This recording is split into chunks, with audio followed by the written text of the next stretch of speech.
கோவையில் நடைபெறும் தேர்தல் பிரச்சார கூட்டத்தில் பிரதமர் நரேந்திர மோடி பங்கேற்றுள்ளார்.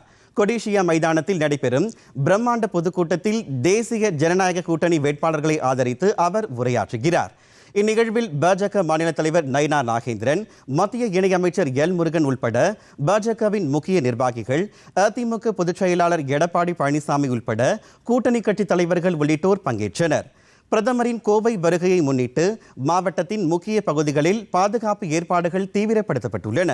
அவினாசி சாலை, ஹோப்ஸ், கொடிசியா, பீலமேடு, சித்ரா, காந்தி மாநகர், நேரு நகர், சிங்காநல்லூர், சின்னியம்பாளையம், காலப்பட்டி, நீலாம்பூர் மற்றும் இருகூர் உள்ளிட்ட பகுதிகளில் ட்ரோன்கள் பறக்க தடை விதிக்கப்பட்டுள்ளது.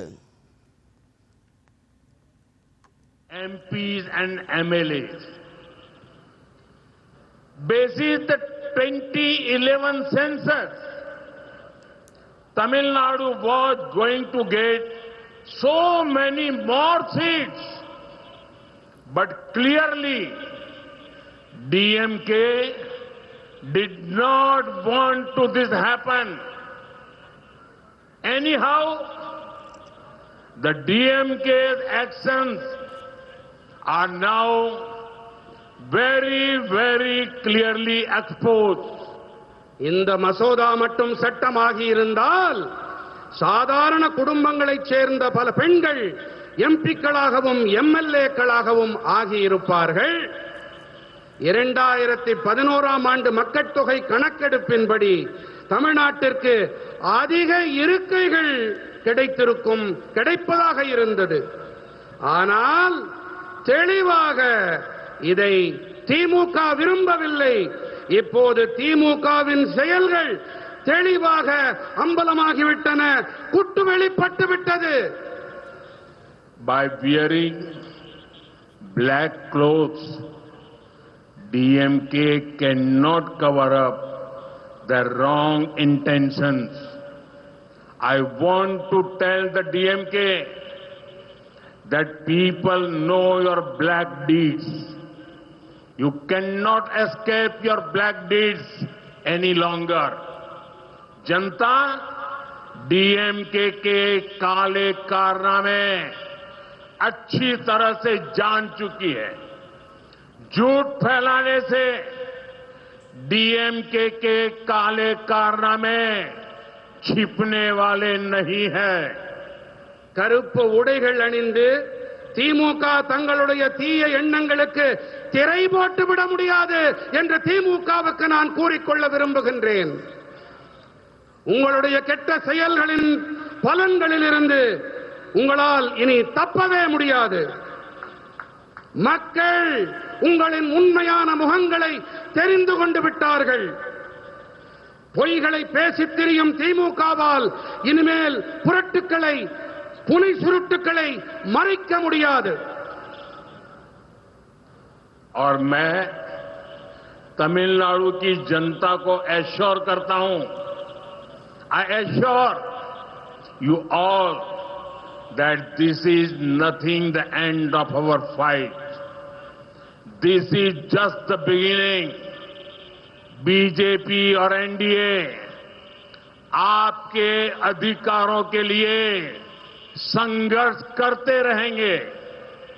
தமிழர்களே, உங்களுக்கு நான் ஒன்று உறுதிபட கூறிக்கொள்ள விரும்புகின்றேன்.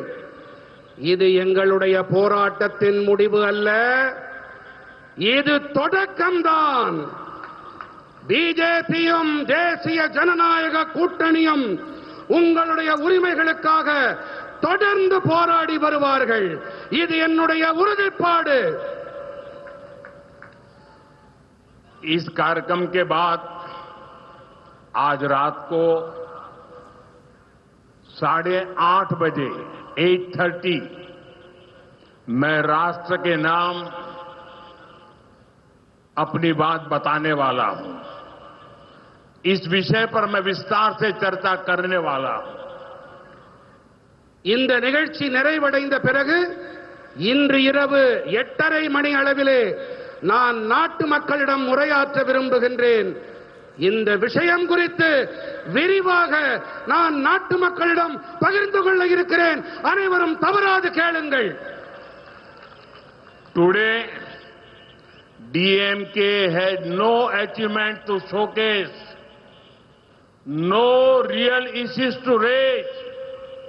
That is why they resorted to spreading false fears about a reduction in Tamil Nadu seats. DMK had said earlier that current proportional representation must be maintained, और हमने इसी का प्रस्ताव भी दिया था, लेकिन अब इन लोगों ने यू टर्न कर लिया. இன்று பெருமையாக சொல்லிக்கொள்ள திமுகவிடம் எந்த சாதனைகளும் கிடையாது. குற்றம் சொல்ல உண்மையான எந்த பிரச்சனைகளும் இல்லை. அதனால்தான் தமிழ்நாட்டின் இருக்கைகள் குறைப்பு பற்றி பொய்யான பயங்களை பரப்ப தொடங்கி இருக்கின்றார்கள். தற்போது இருக்கும் விகிதாச்சார அடிப்படையிலான பிரதிநிதித்துவம் தக்க வைக்கப்பட வேண்டும் என்று திமுக முன்பு கூறியது. நாங்கள் இதன் அடிப்படையில் தான் மசோதாவை முன்வைத்தோம். ஆனால் அப்போது ஒன்ன சொன்னாங்க, இப்போது மாற்றி பேசுகிறார்கள்.